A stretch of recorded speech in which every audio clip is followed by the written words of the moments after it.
My sister-in-law called the cops on me over a petty argument, so I cut her off, refused to babysit, and now her whole life's collapsing. For years, my sister-in-law Sarah and I had a babysitting arrangement that worked perfectly. We started it back in March 2020, when the pandemic screwed everyone's lives over. She'd watch my kids 3 days a week, and I'd watch hers 3 days. No money exchanged hands, no drama. It was a win-win, and for 3 solid years we kept it running smoothly. If something came up, we'd give each other plenty of notice, like mature adults. Then, Sarah decided to throw all that out the window over one stupid argument. A couple of weeks ago we had this petty disagreement. I can't even remember what it was about, it was that insignificant. But apparently, Sarah took it personally. I figured she'd cool off after a day, so I didn't dwell on it. The next morning, I dropped my kids off at her place. Like I'd done 100 times before, I didn't even go inside. That wasn't unusual for us. If one of us was in a rush or just not feeling social, we'd stay in the car, let the kids go inside, and drive off once the door opened. I didn't think twice about it. I waved at her door when I saw it open, and then headed to work. My commute is about 40 minutes, so I just zoned out to music, totally unaware that trouble was about to hit the fan. When I finally got to work and checked my phone, my stomach dropped. I had 20 missed calls and a ton of texts, all from Sarah. The text started off with her saying she wasn't watching my kids that day because of our argument. Then, the tone shifted to her complaining about me ignoring her. The last few messages were her threatening to call the police if I didn't pick up my kids within 45 minutes. I couldn't believe what I was reading. I called her immediately, apologizing for not seeing her messages sooner. I explained that my phone was on silent while I drove, because I'm not someone who texts and drives. I told her I'd leave work early and come get the kids, but she cut me off. "You've got 45 minutes, or I'm calling the cops," she said, all smug, like she thought she was doing me a favor. I was speechless. Who calls the cops on their own family? I work with kids for a living. If anything about child abandonment ended up on my record, my career would be over. Sarah knew this, and she still pulled this stunt. I told her I'd leave as soon as I could, but I had to wrap up a few things at work first. My boss was understanding, but even with her support, I couldn't just drop everything immediately. By the time I got back to Sarah's place, it was just over an hour later. 2 squad cars were parked in front of Sarah's place, lights flashing, and my kids were standing on the porch, looking scared out of their minds. I wanted to throw up. Sarah was standing there, talking to the officers like she was the victim in all this, acting all righteous and smug. I got out of my car, took a deep breath, and approached them. My first thought was to yell at Sarah right there in front of everyone, but I knew I couldn't. So, I turned to the cops and tried to explain what had happened. "There's been a misunderstanding," I told them. "I didn't abandon my kids. I dropped them off here this morning, like I've done 100 times before, but I didn't see her message saying she couldn't watch them until I was already at work." One of the officers looked at me like he'd heard this story a million times before. "You didn't see her messages?" he asked, skeptical. "No," I said, trying to keep my voice calm. "I was driving, and my phone was on silent. I called her back as soon as I saw the messages and told her I was on my way. I got here as fast as I could." Sarah, of course, had to chime in. "I told you I couldn't watch them today," she snapped. "You should have checked your phone before leaving them here. This is on you." I could feel my blood boiling, but I kept it together. "I didn't see the text, Sarah. That's not an excuse to call the cops on me. You know I work with kids. Do you have any idea what this could have done to me?" She just shrugged, like it was no big deal. The cops looked between us, like they didn't want to be involved in our family drama. One of them finally said, "All right, this sounds like a communication issue. There's no crime here, so we're not filing any reports. Just make sure this doesn't happen again." They left, and I grabbed my kids and put them in the car. I didn't even look at Sarah as I walked back to my car, but she just had to get the last word in. "Maybe next time you'll check your phone," she yelled after me. "This was your fault, not mine." I didn't respond. I couldn't. If I'd said anything, it would have been a string of words that would have probably made me look like the crazy one. Instead, I slammed the car door, drove home, and spent the rest of the day trying to calm down. The next few days were a blur. I couldn't stop replaying everything in my head: the cops, the smug look on Sarah's face, my kids looking terrified on that porch, The fact that I even had to explain myself to the police, it made my blood boil all over again. She knew what she was doing. She knew exactly how much was at stake for me. And she did it anyway. A few days later, Sarah had the audacity to text me. She said, and I quote, "I think I might have overreacted. Can we go back to the old babysitting schedule?" I stared at the message for a good 5 minutes, trying to decide if I was going to respond or just block her outright. In the end, I decided she needed to hear exactly what I thought. "No, Sarah," I replied. "We're not going back to anything. You called the cops on me, on your own family. You knew what that could have done to me and you didn't care. So, no, I'm not babysitting your kids ever again. Figure it out," she replied almost immediately, trying to twist it back on me. "If you had checked your phone or spoken to me when you dropped them off, none of this would have happened," she wrote. "I warned you. I would have handled it differently if I were in your position." I couldn't believe the nerve of this woman. "You're out of your mind if you think this is my fault," I shot back. "You crossed a line, and I'm done with you." She kept texting, trying to guilt me into forgiving her, but I didn't reply. I blocked her number and figured that would be the end of it. Spoiler alert, it wasn't. A few days later, my brother Mike called me. Now, Mike's usually a chill guy, but when it comes to Sarah, he's whipped as hell. He started off by saying he just wanted to talk, but it quickly turned into him yelling at me. "Why can't you just let this go?" he said. Sarah apologized. "She knows she went too far. We're family. You're really going to let one mistake ruin everything? One mistake?" I snapped. "Mike," she called the cops on me. "Do you understand what could have happened if the cops hadn't believed me? My career would have been over." She knew that and didn't care. She was pissed, he said, like that made it okay. "You're really going to hold a grudge over this? You're screwing us over, man. Sarah had to quit her job because we can't afford childcare now. Do you even care what this is doing to us?" "Not my problem," I told him.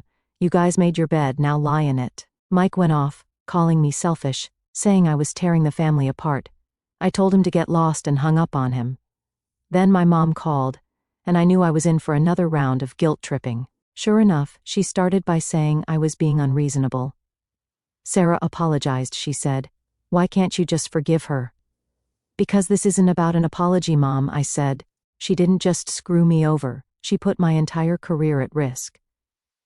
And now you're trying to make me feel bad because she's dealing with the consequences of her actions?" No, I'm done.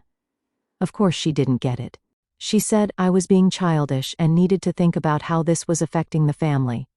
I told her I was thinking about the family, my own family, my kids, myself, not Sarah and Mike.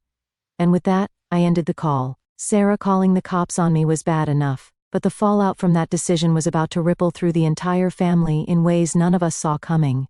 I thought things couldn't get any worse after Sarah called the cops on me and Mike blew up my phone with his guilt tripping.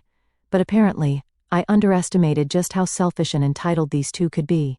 The real kicker came when my mom started paying the price, literally and figuratively, for their irresponsibility. After Sarah quit her job, she dumped her kids on my mom, who apparently decided it was her job to fix the mess. At first, I didn't care.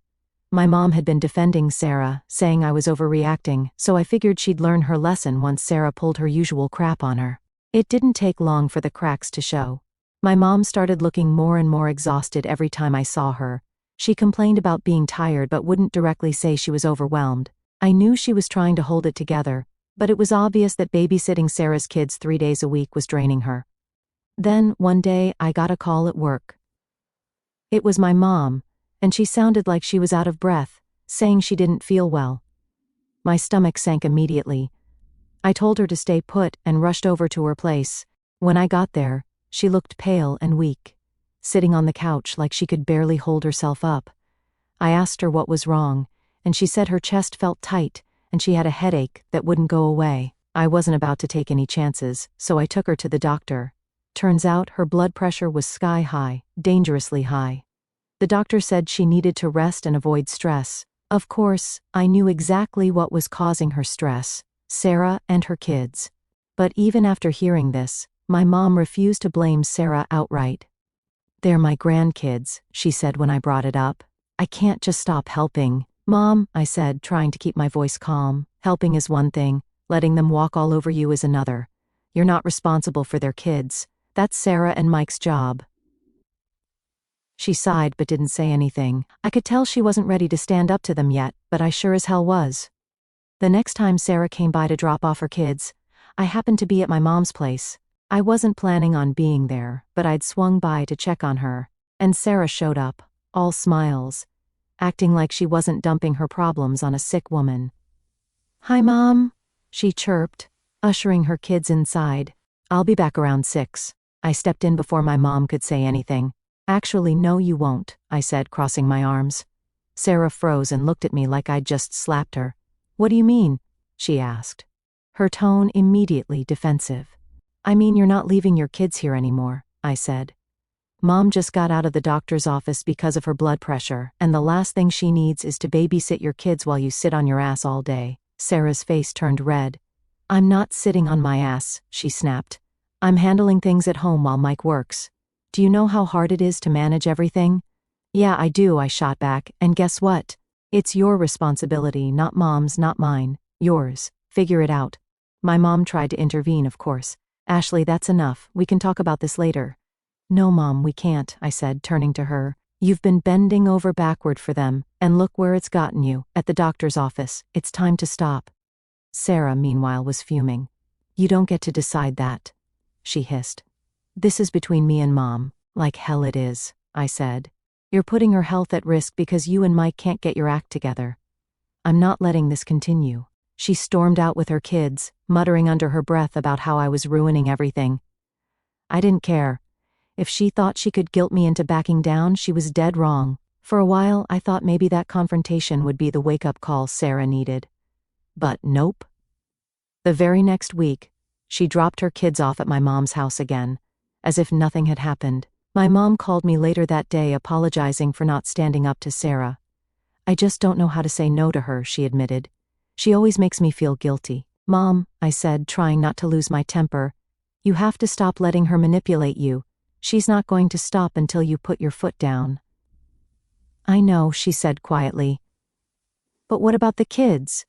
They didn't ask for any of this, and they're not your responsibility," I reminded her. "You can love them without letting their mom walk all over you."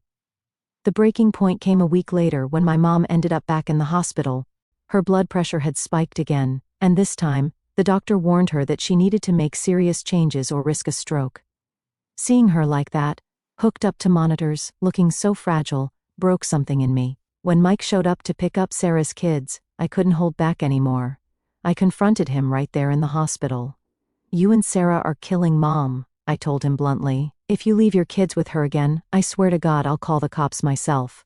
"Don't be ridiculous," he said, rolling his eyes. "She loves watching them. She wants to help." I snapped. "She's too nice to say no, and you're taking advantage of that. You're putting her health at risk because you and Sarah can't figure out how to parent your own damn kids." Mike didn't like that one bit. He started yelling about how I was being dramatic and making things harder for everyone. I told him I didn't care if they couldn't handle their responsibilities. That was on them, not me, and definitely not my mom. Later that night, I sat down with my mom and told her she had to stop babysitting. "I love you, Mom, but this has to end," I said. "You've done more than enough. It's time to put yourself first." She cried, of course. She hated feeling like she was letting anyone down, even people who didn't deserve her kindness. But I think the second hospital visit finally drove the point home. She agreed to tell Sarah and Mike that she couldn't babysit anymore, even though I knew it was going to be a battle.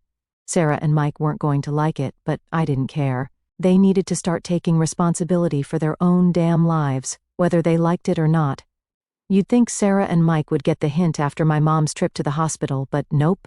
These two just kept doubling down on their entitlement. When my mom finally told them she couldn't babysit anymore, they acted like she'd just betrayed them. Sarah had a meltdown, crying about how hard it was for her to manage everything, and saying my mom had promised to help. Mike, as usual, took the passive-aggressive route. He called me up furious, trying to pin the whole thing on me, like it was my fault for turning Mom against them. "You happy now?" he snarled. "Mom won't help anymore because you had to get involved." "Yeah, I am happy," I snapped back. "Because now she won't end up in the hospital again thanks to you and your wife's nonsense." "She wants to help," he shouted. "You're making it harder for everyone." "No, Mike, you're making it harder for everyone," I said. You and Sarah are lazy as hell and think everyone else should pick up the slack. Mom almost had a stroke because of you two, and you're still acting like the victims. Grow up." He hung up on me after that, but I didn't care. I was done trying to reason with him. If he and Sarah wanted to keep digging their own graves, that was their problem. I wasn't going to lose sleep over it. A few days later, I got a call from my mom. She sounded nervous, which immediately put me on edge. "Ashley, Sarah dropped the kids off again," she said, her voice shaking. I saw red. "What, Mom? You told her you couldn't do it anymore." "I did," she said quietly. "But she just left them here and said she'd be back later." That was it. I'd had enough. I called Sarah, and when she didn't pick up, typical, I left her a voicemail. "You've got 45 minutes to pick up your kids, or I'm calling the cops, and unlike you, I'm not bluffing. Get your act together." I was shaking with rage when I hung up, but honestly, it felt good to give her a taste of her own medicine. Sarah showed up about 30 minutes later, just like I knew she would. She came storming into my mom's house, yelling about how unreasonable I was being. "You're taking this way too far," she screamed. "You wouldn't actually call the cops on me." "Try me," I said, leaning against the counter with my arms crossed. "You were more than happy to do it to me, so why shouldn't I?" She kept ranting about how I was blowing things out of proportion, but I didn't engage. I just stared at her until she grabbed her kids and left. My mom looked horrified, but I didn't feel the slightest bit guilty. Someone had to stand up to Sarah, and if my mom couldn't do it, I would. Of course, Mike called me later that night to chew me out. "What is wrong with you?" he yelled. "You're really threatening to call the cops on us now? You're taking this way too far." "Oh, so now it's a problem when someone threatens to call the cops?" I shot back. "Maybe you should have thought about that when Sarah pulled the same on me." "She was upset," Mike protested. "She didn't mean it like that." "Well, now I'm upset, and I do mean it," I said. "You two are a train wreck, and I'm not going to let you drag Mom or me down with you. Figure your stuff out. You're tearing this family apart," he shouted. "No, Mike, you and Sarah are doing that all on your own," I said, and hung up before he could respond. The next week, Sarah tried her usual routine, dropping the kids off at my mom's house without asking. But this time, I wasn't going to let it slide. I'd already warned her, so I didn't bother calling. I went straight to the police non-emergency line and reported an abandonment issue. I told them there were 2 kids left with a sick, elderly woman who couldn't care for them. When the officer showed up, Sarah was absolutely livid. She stormed into my mom's house while they were still there, screaming about how I was ruining her life. "This is your fault," she yelled at me. "You're destroying my family." "No, Sarah, you're destroying your own family," I said calmly. "You've been dumping your responsibilities on everyone else, and now it's catching up to you." The officers made her take her kids and warned her not to leave them with someone who couldn't care for them. The look on her face was priceless. She wanted to argue, but even she wasn't stupid enough to push it further. After that, Sarah and Mike stopped trying to involve my mom, but the fallout from their mess was just beginning. Sarah was struggling to handle the kids on her own, and Mike was working overtime to make up for her lost income. Their marriage was clearly strained. Mike even started crashing at my mom's house a few nights a week, which only made things more awkward for everyone. My mom was upset, of course. She hated seeing the family fall apart, but I reminded her that this was all Sarah and Mike's doing. "They're reaping what they sowed," I told her. "This isn't your fault, and it's not your job to fix it." She nodded, but I could tell she still felt torn. That's the thing about my mom, she's too kind for her own good. But even she was starting to see that Sarah and Mike were beyond help. After the police visit, Sarah and Mike finally seemed to get the message. They stopped dumping their kids at my mom's house, but the fallout was already in full swing.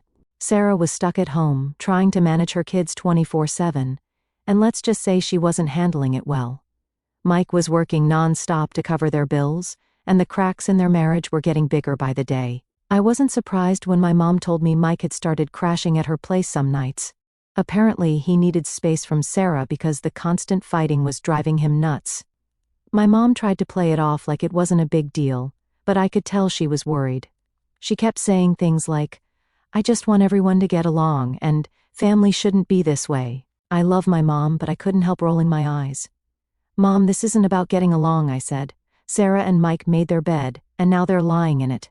This is on them, not us." "But, Ashley," she said, her voice cracking, What if they can't make it work? What if this breaks their family? I sighed. If their family is falling apart, that's because they refuse to take responsibility for their own lives. You can't keep fixing everything for them. Meanwhile, Sarah started spreading her version of the story to anyone who would listen. According to her, I was the villain who refused to help my own family in their time of need. She left out the part where she called the cops on me, of course. Instead, she painted herself as a struggling mom, just trying to do her best, while I selfishly turned my back on them. I started getting calls from extended family members, all parroting Sarah's story. "Why can't you just help them out?" one aunt asked. "It's not like you're doing anything wrong, but you're making their lives so much harder." "Oh, I'm making their lives harder?" I snapped. "Did Sarah tell you she called the cops on me? Because that's why we're here."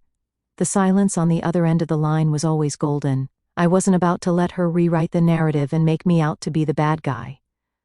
The drama hit its peak about a month later when Mike showed up at my mom's house in the middle of the night. He was drunk off his ass and rambling about how he couldn't take it anymore. And yes, before you ask, I'd warned my mom not to let him stay there, but she's too soft-hearted to turn him away. When I found out the next morning, I called him, ready to let him have it. "What is wrong with you, Mike, showing up at Mom's house like that? She doesn't need this." "You don't understand," he slurred, clearly still hungover. "Sarah's driving me crazy. She's always complaining about how hard things are, and I'm the one working my ass off to keep us afloat." "Well, maybe if you two had your act together you wouldn't be in this mess," I snapped. "But hey, keep blaming everyone else. That's been working great for you so far." He started yelling, but I hung up before he could finish.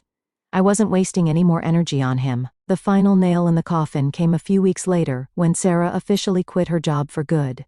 She'd been trying to hold on to a part-time gig, but between the cost of childcare and her inability to manage her kids without help, she gave up.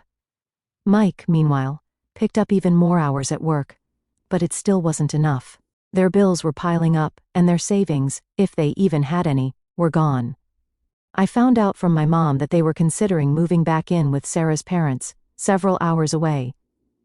"They don't have many options left," she said, sounding genuinely sad. "Good," I said bluntly. "Maybe they'll figure out how to handle their responsibilities without dragging everyone else down with them." She didn't respond, but I could tell she was still holding on to some hope that things would turn around. I didn't share her optimism. People like Sarah and Mike don't change unless they're forced to, and even then, it's a long shot. A few weeks after that, I got a call from Mike. It was short and to the point. "We're moving," he said. "Thanks for nothing." I couldn't help but laugh. "You're welcome," I said and hung up. As of now, Sarah and Mike are out of the picture. They moved back in with Sarah's parents, and from what I've heard, their relationship is hanging by a thread. I'd be lying if I said I felt bad for them. They brought this on themselves, and I'm not about to lose sleep over it. My mom is doing better now that she's not babysitting or dealing with their drama. She still talks about how sad it is that the family fell apart, but I remind her that it's not our job to fix people who don't want to be fixed. As for me, I've made my peace with the situation. I don't think my relationship with Mike and Sarah will ever recover, but honestly, I'm okay with that. Some people need to hit rock bottom before they learn anything, and even then, they might not change. At the end of the day, I have my own family to take care of. And that's where my focus is. If Sarah and Mike want to keep playing the victim, they can do it without me. I'm done.